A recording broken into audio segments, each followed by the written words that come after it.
Hey guys, Moby from Moby Motion, and today we're going to cover everything you need to know about the molecular simulation script in Blender. Now this is the scene we're going to be making, but you can also use these same techniques to make all sorts of awesome molecular simulations.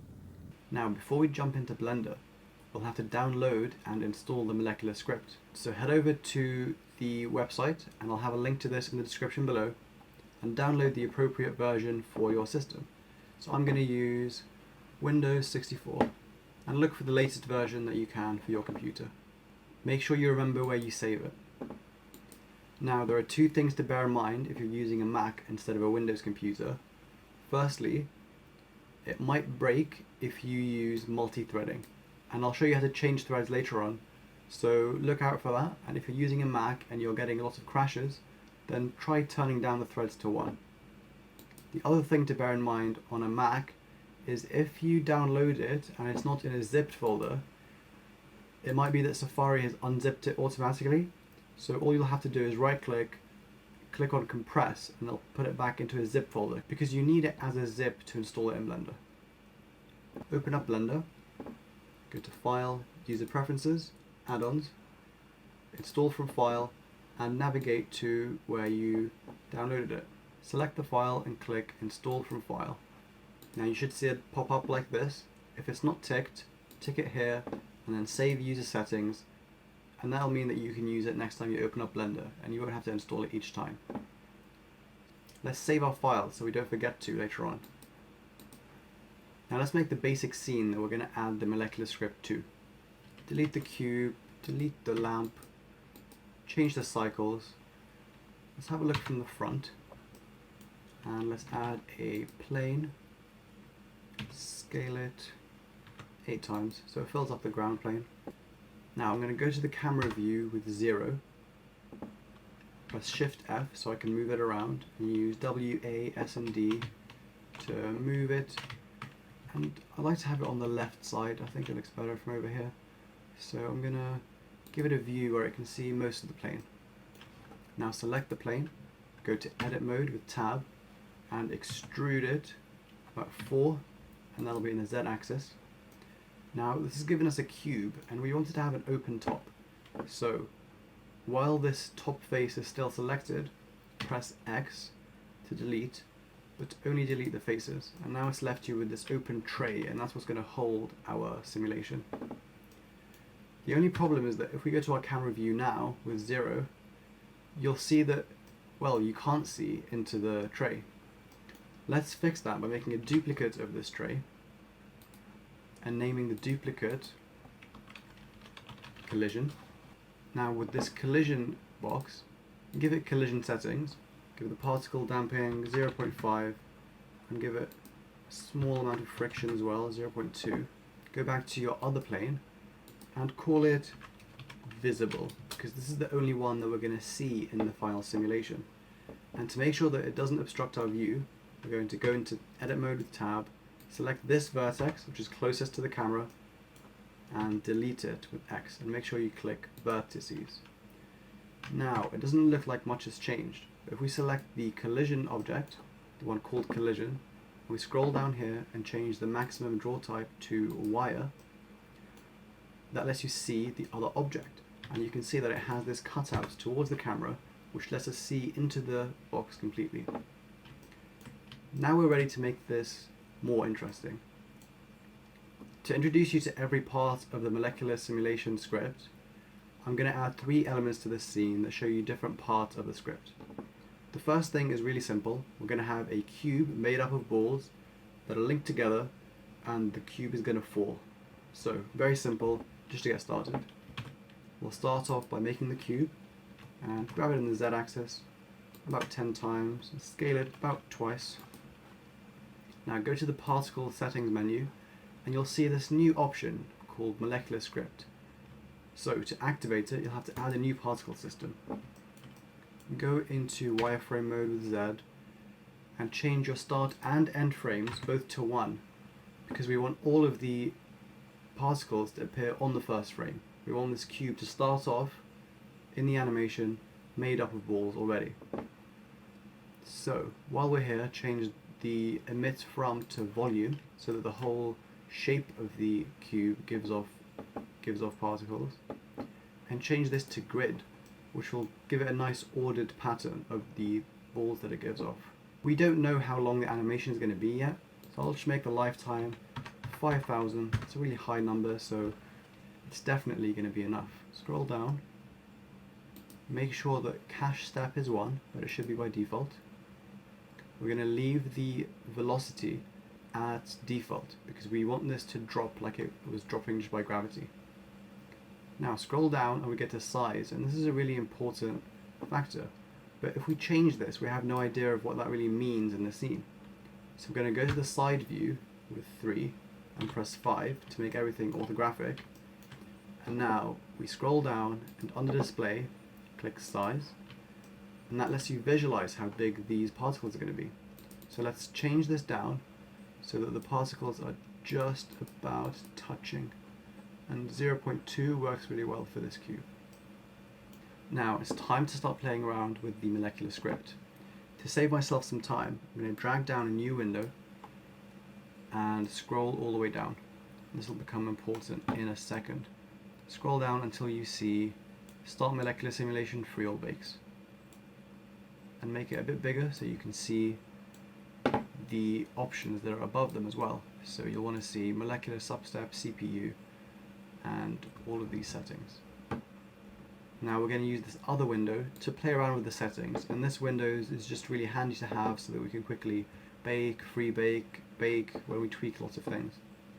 So scroll down and activate the molecular script.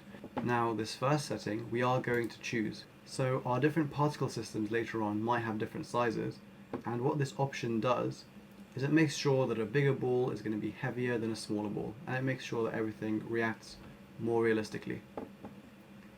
Now let's scroll down and activate self-collision, and this is going to let these balls interact with each other. Scroll down some more and activate particle linking. Now there are 2 parts to particle linking. There's initial linking at birth, and there's new linking at collision. We're going to cover both of these, but for now we're going to focus on this. Even though this is activated, we can tell that it's not going to mess with our simulation because the percentage is 0, so no new linking is going to happen, but initial linking is going to happen. So let's just see what happens if we start the molecular simulation now. You can see that the cube drops down and everything sort of explodes. They're not linking together very well, but you can already see that it has a feature that Blender doesn't have by default, which is that these balls, if you look carefully, are bouncing off each other and not just the floor, and by default Blender particles only bounce off of other objects. So we've already added some functionality, but it doesn't look exactly how we want it to. Actually, while we're here, we've noticed something else, which is that the balls are going through the floor, and that's because we haven't activated size deflect. As soon as we do that, and let's save our progress before we forget. As soon as we do that, let's start the molecular simulation. You can see that they're behaving as they should do. Now, it's worth pointing out that if you're using a Mac and you're crashing, turn this CPU value down to 1, and this basically chooses how many threads the simulation is going to use. It's also quite useful if you want to run a simulation in the background while you do other things. So by default, it's going to have the maximum number of threads that your computer can handle.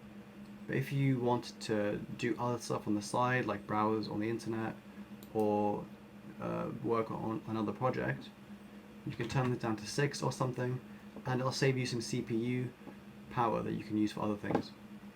This is the only thing I'm doing, so I'm going to leave it at 12, which is the number of threads I have on my computer. I'm just going to save in case this crashes. Okay, let's make this stick together better. We want this cube to behave as one object. So let's increase this search distance. Let's make it 4 and see what that does to our simulation. Yeah, as you can see, it's behaving much more like a solid object. Everything's sticking together. Now, the important settings here are damping and broken. broken tells the simulation how easily things will break. The lower the number, the more easily they'll break. So you can see if we make it lower, let's say 0.1,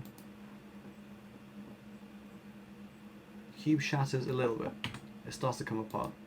Then if we make it even lower, really low, 0.01, what you'll notice is that the cube completely shatters because it's breaking so easily. For now, let's set it to 0.2, save our progress while we add some other elements to our scene. To make this more interesting, I'm going to add a mixer that just crushes everything together. So this is going to be really simple, and it's more for illustration. This isn't going to be an in-depth modeling tutorial. I'm going to make a cube and in edit mode, scale it, locking the Z-axis, so S and Shift Z, and 0.1. Now go into your top view with 1 on the number pad, and grab this to these corners of the cube, which is a good reference for us. We want to have 4 of these spaced evenly apart. Now, again in edit mode, select everything by pressing A twice and scale up, locking the Z-axis again. So, I'm going to scale up about 1.5. Now in object mode, grab these in the Z-axis, about there, it's fine. Let's give them some collision settings, like ticking collision, giving them some damping, about 0.5, and some friction, about 0.2. And now we're going to make them spin. So save your project, and open up a new window up here, which is going to be a graph editor. Now insert a keyframe by pressing I, and we're going to add a rotation keyframe because we're going to make them rotate about the Z-axis. So if you open this up, you'll see that it's added keyframes for the X, Y, and Z, and we don't need all of these. So press X, delete it, press Y, rotation, delete it, and now we're left with just a keyframe for the Z rotation, because what we want to do is rotate them in the Z like this. We want it to do that automatically. So we're going to automate this spinning by using a graph modifier, and we get to that tab by pressing N. Now you'll see, let's open up this new toolbox on the right. Make sure you have this keyframe selected, and I'm going to click modifiers. If you don't see that here, make sure you have the latest version of Blender. I'm using 2.78. So we're going to add modifier generator, and let's zoom out of this graph by pressing Control and the middle mouse button, and let's animate this to see what happens. So you can see that these things are spinning.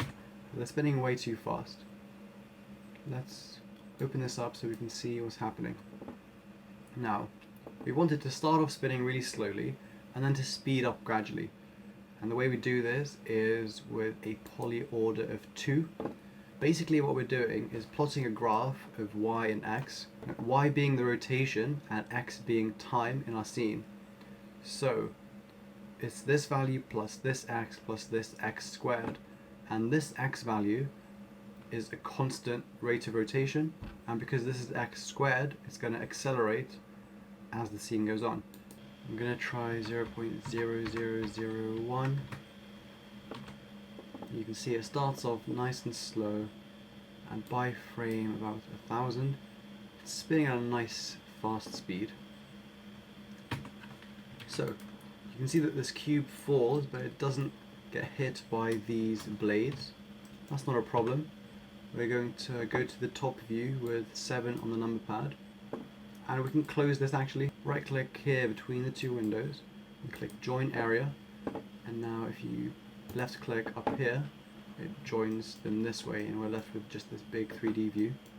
So I go to the top view and grab this in the Y axis. So we're going to move it here, and that way as it spins it's going to hit this cube. Let's see what that looks like from our camera. And yeah, that's a nice location for those blades. Let's just confirm that's hitting them, and it is. So that was just the Blender particle simulator, that's why it wasn't very interesting. Now let's select the cube and run a molecular simulation to see what happens. So you can see that the cube falls onto one of these blades, and it just starts dragging it around. Let's make this cube break more easily. So we've talked about one way to do that, which is to decrease this broken value. But another way to do it is to decrease this damping. Let's make it 0.3. Let's see what effect that has. It hasn't had much of an effect, so let's decrease this broken as well. 0.05. Start molecular simulation. You can see that it shatters a little bit at the bottom, and then these blades start to stir through the debris, and that looks decent. Let's make it a bit more interesting as well by duplicating this. So we have two blades running at the same time. So we're going to duplicate it over here, and now these are both going to run, and they shouldn't intersect. So let's run another molecular simulation, and this cube is going to get completely smashed this time. You can see they're working really nicely to break it together. Okay, so let's add another source of particles to the scene. We have this cube that makes one set of particles that just drop, but we're going to add a tap that throws more particles into the scene. And we're going to get it to come in from over here on the right. So go to your front view with 1 on the number pad. Let's Shift A to add a mesh, which is a cylinder. Now, grab it over here, rotate it. Now in edit mode, scale it up about 1.3 times, and then scale it in the x-axis specifically about 5 times. Now we're going to add lots of loop cuts to this to give it more detail, and we do that by pressing Ctrl R, and you see this pink wheel that's added in the middle. And if we scroll up on our scroll wheel, it'll add more cuts. I'm going to go for about 30, 40. You can see that in this corner down here. And once you're happy with the number of cuts, you can just left click and then right click, and it's added all these vertices to our cylinder. Now go to your front view again with 1, grab it so that it starts off where we want it to. You can check that looks good from your camera view, and that looks okay. Now we're going to bend this with a curve. Press Shift A to add a curve Bezier.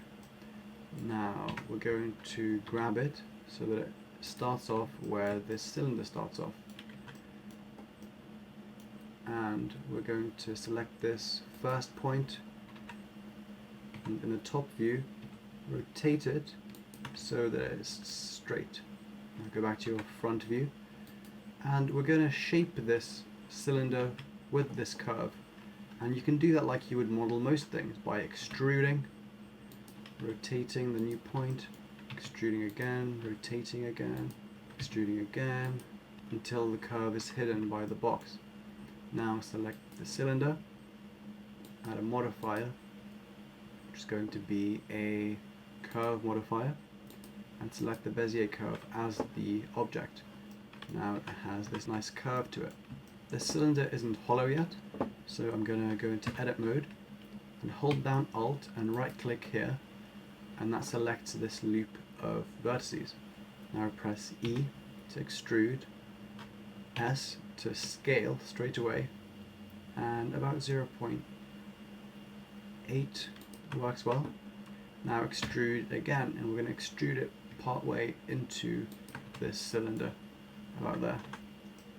Now when we exit edit mode, you can see that the curve modifier has messed it up a little bit. It could be because there aren't enough vertices in it. So let's press Ctrl R and add some ring cuts inside this new hollow tube that we've added. And if we go back to object mode, you can see that it's fixed that, and the inside curves around as well. So we now have this hollow pipe. You can see it slightly from underneath the box, so I'm going to move this curve slightly so that it hides it, and that should do it just there. Now let's add a sphere into the scene, which can be Ecosphere, and I'll add it into the pipe here so that it's hidden from view. I'll scale it down a little bit, and you can see where this hollowness ends, so we can move it back into here so that it's not seen by the camera or anything. Now let's select the pipe and apply this curve. Now go to your physics settings and give it some collision settings. So we're going to give it some damping, but we won't give this any friction, and that'll help the balls fly out of it when we add them later. So now select the Ecosphere, go to your particle settings, and give it a new particle system. Unlike the cube, we wanted to give off particles for most of the scene. So change the end frame to about 600, and that's going to be giving off particles from frame 1 to 600. But again, we want to increase the lifetime to a really high number. So, like before, we want to visualize how big these balls are going to be. So, under display, take size, and then here under physics, let's play with the size. Let's make these nice and big so they fill up our box, and that should be a decent size. Another thing we're going to do to help these balls come out of the pipe is give it an initial emitter velocity. So we want these particles to be given off this way and a little bit this way, right? Because we want them to come off over here. So we want them to go opposite to the red arrow being x. So we give this a negative x value. Let's try -5 and see what happens. We also want it to go in the way of the blue arrow. So let's give it a smaller z positive number. Let's save the scene. Now these are ordinary particle objects. Let's make them molecular objects. So scroll down, tick molecular script, tick calculate weight by density, and like we said before, this helps make sure that the weights between different systems are consistent. Now scroll down, tick self collision, and also tick activate collision with others. We'll also have to do this for the cube because we didn't do it earlier. So select the cube and activate collision with others. Now go back to this icosphere. Now we don't want it to have any particle linking, so all we have to play around with is this friction and damping. So make this about 0.2 and this about 0.2. Now save your scene and let's see what this looks like.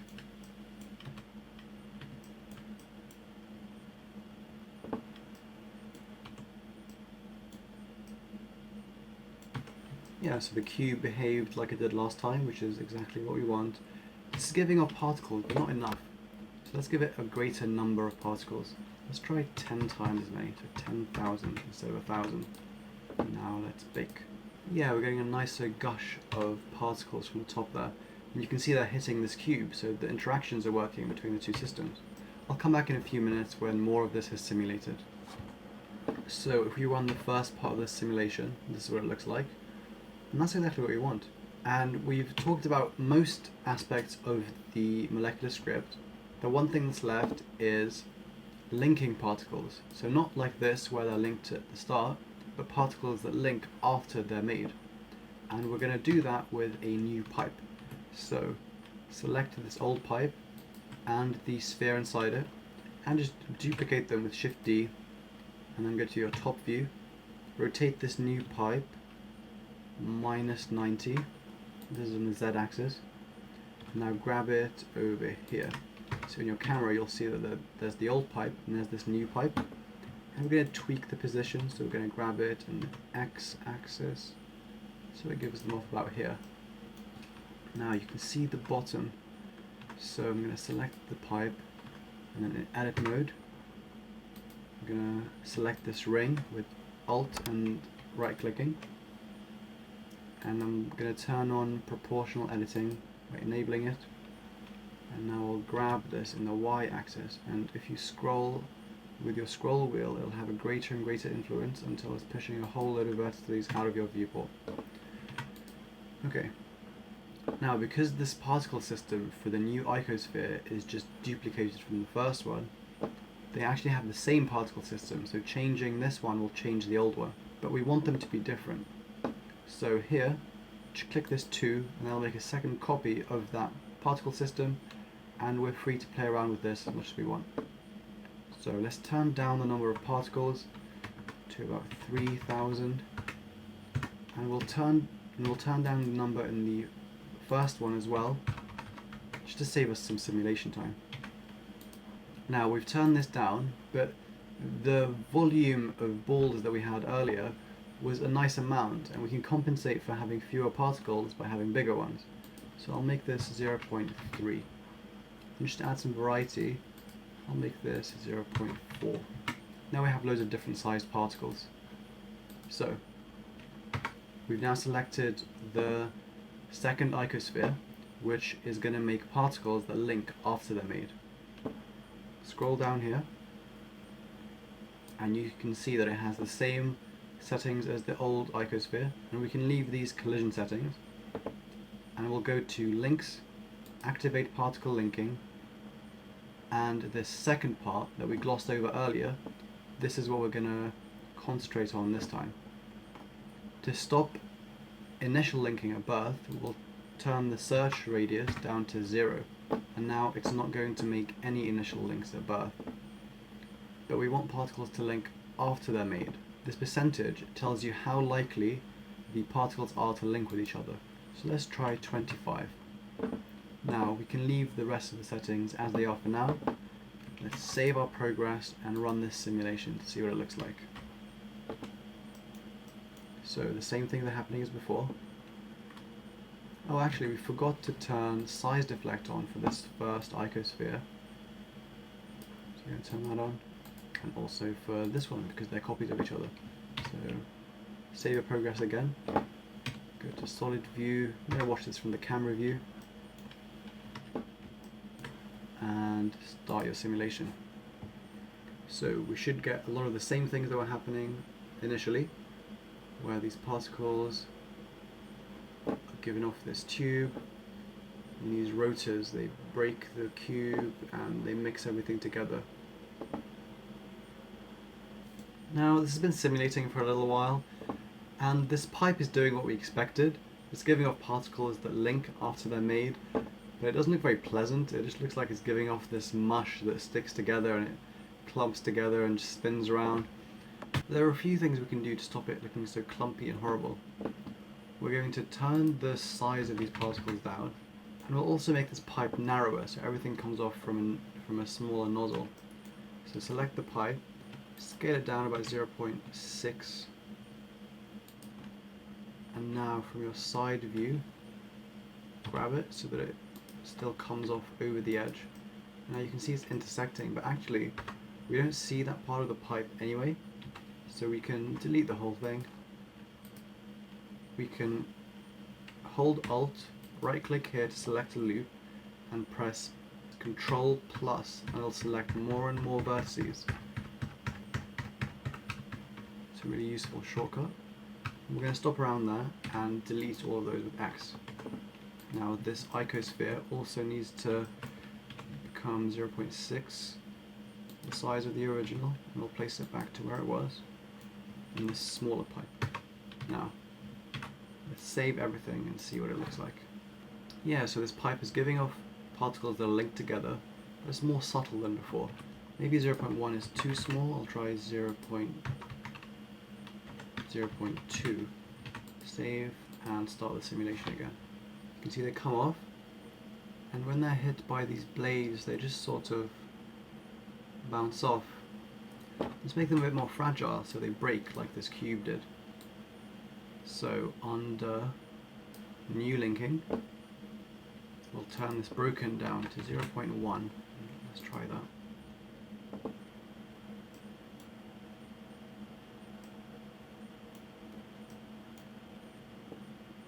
So you can see they're still linking when they're given off, but when this blade comes it does separate some of them. So they're breaking a little bit, and hopefully as these get faster they're going to start breaking them more and more. So I'm going to let this simulate for a few minutes and I'll be back when that's done. So this doesn't look particularly pleasant, but it shows you how to use the script, so I think we're going to leave it there and start working on rendering. Save your progress and go into your second layer. You can do that by pressing 2 on your keypad, so above the keyboard, or clicking down here. Now we're going to add 3 different UV spheres, and you can just make one, duplicate it, and duplicate it again. And it doesn't really matter where these spheres are. Just open up the toolbar on the left with T and make sure they're all smooth. Now we're going to call them pipe 1, pipe 2,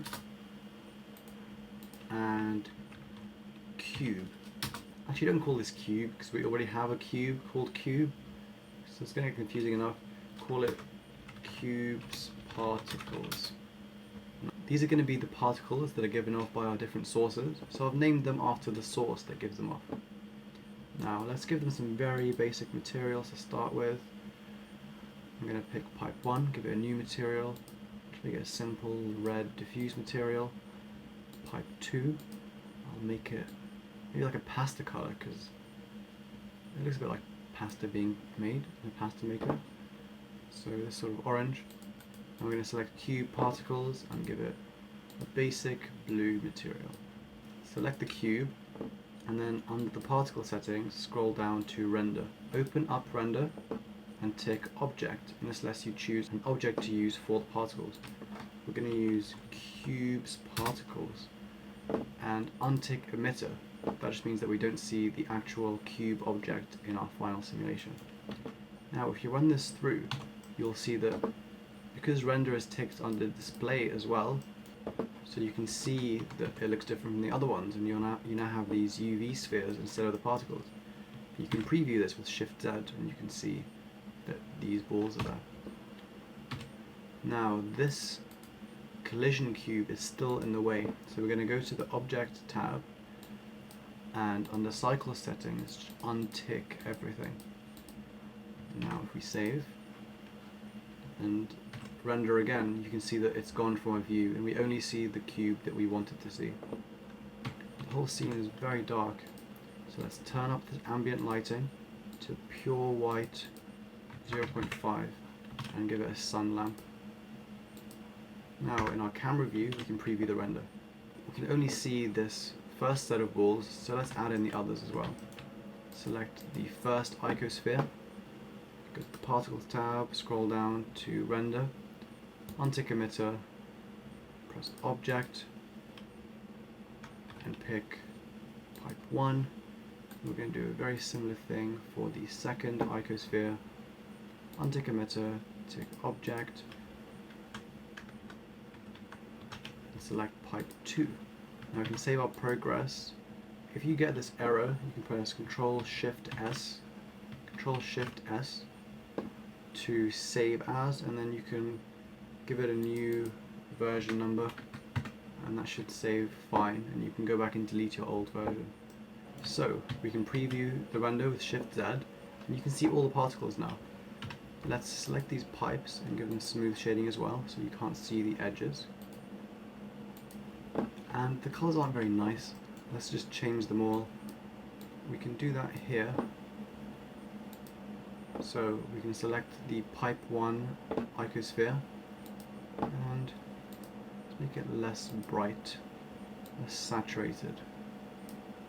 Let's select Pipe 2, which is this pasta material, and let's make this brighter, more saturated, yellower.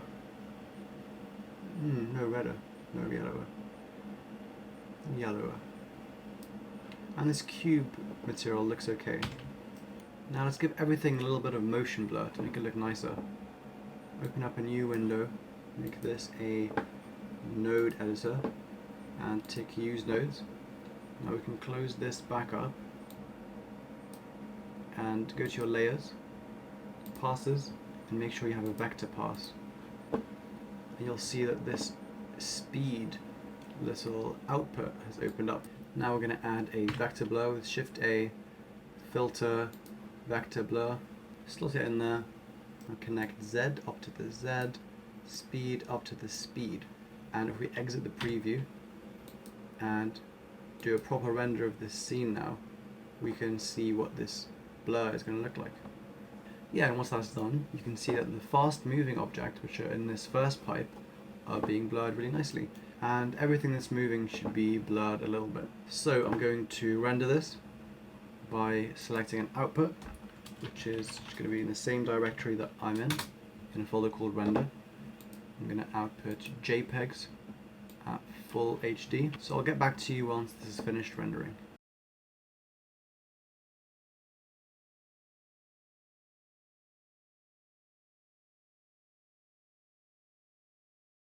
So I hope you found that useful. If you did, then why not subscribe to get weekly videos like this one? If you'd like to support me, you can do that on Patreon, and you'll also get the blend files from these clips that you just saw. Anyway, thanks for watching, and I'll see you next time.